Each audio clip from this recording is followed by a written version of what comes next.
റമദാൻ നോമ്പ് തുടങ്ങിയതോടെ ഈന്തപ്പഴ വിപണി ഉണർന്നു. കഴിഞ്ഞ വർഷത്തെ അപേക്ഷിച്ച് വിലയിൽ ചെറിയ തോതിൽ വർധനവുണ്ട്. ജില്ലയിലെ വിവിധ കേന്ദ്രങ്ങളിൽ വിദേശ രാജ്യങ്ങളിൽ നിന്നും വലിയ തോതിൽ ഈന്തപ്പഴം എത്തിച്ച് സ്റ്റോക്ക് ചെയ്തിട്ടുണ്ട്. നല്ല തിരക്കാണ് മിക്ക കടകളിലും അനുഭവപ്പെടുന്നത്.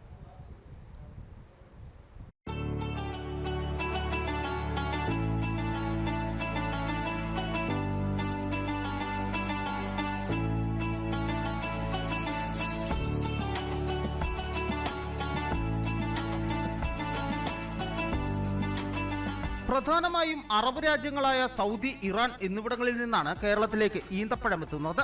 നിലവിൽ ചിലയിടങ്ങളിൽ സ്റ്റോക്ക് കുറവാണെങ്കിലും ഒരാഴ്ചക്കകം കൂടുതൽ ഈന്തപ്പഴം വിപണിയിലേക്ക് എത്തുമെന്നാണ് കച്ചവടക്കാർ പറയുന്നത്. റംസാൻ സമയത്ത് ഈന്തപ്പഴങ്ങൾക്ക് കിലോയ്ക്ക് 100 രൂപ വരെ വർധനവ് ഉണ്ടാകാറുണ്ടെന്നും അവർ പറയുന്നു. ഏതാണ്ട് 400ഓളം വ്യത്യസ്ത തരത്തിലുള്ള ഈന്തപ്പഴങ്ങളുണ്ട്. ഇതിൽ 20ഓളം ഇനങ്ങളാണ് ജില്ലയിൽ സുലഭമായി ലഭിക്കുന്നത്. ഏറ്റവും കൂടുതൽ വില ജോർദാനിൽ നിന്നെത്തുന്ന മജ്ദൂളിനാണ്. കിലോയ്ക്ക് 1300 രൂപയിലധികമാണ് വില. സൗദിയിൽ നിന്നെത്തുന്ന മബ്രൂമിന് കിലോയ്ക്ക് 980 രൂപയാണ്. ഇറാനിൽ നിന്നുള്ള മുസാഫത്തിക്കാണ് ആവശ്യക്കാർ കൂടുതലെന്ന് കച്ചവടക്കാർ പറയുന്നു. ഇതിന് 200 രൂപ മുതലാണ് വില. സൗദിയിൽ നിന്നെത്തുന്ന ഹമൂർ, ശുക്രി, അജ്വ, തവായി എന്നിവ മാർക്കറ്റിൽ സുലഭമായി ലഭിക്കുന്നവയാണ്. ഏറ്റവും കുറഞ്ഞ വിലയിൽ ലഭിക്കുന്നത് ബരാരിയാണ്. കിലോ 100 രൂപ.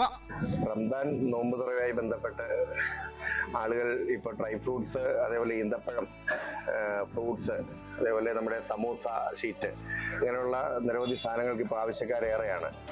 പ്രധാനമായിട്ടും ഈന്തപ്പഴമാണ് ഇപ്പം കൂടുതലായിട്ട് ആളുകൾ നോമ്പ് തുറയ്ക്കായിട്ട് ഉപയോഗിക്കുന്നത്.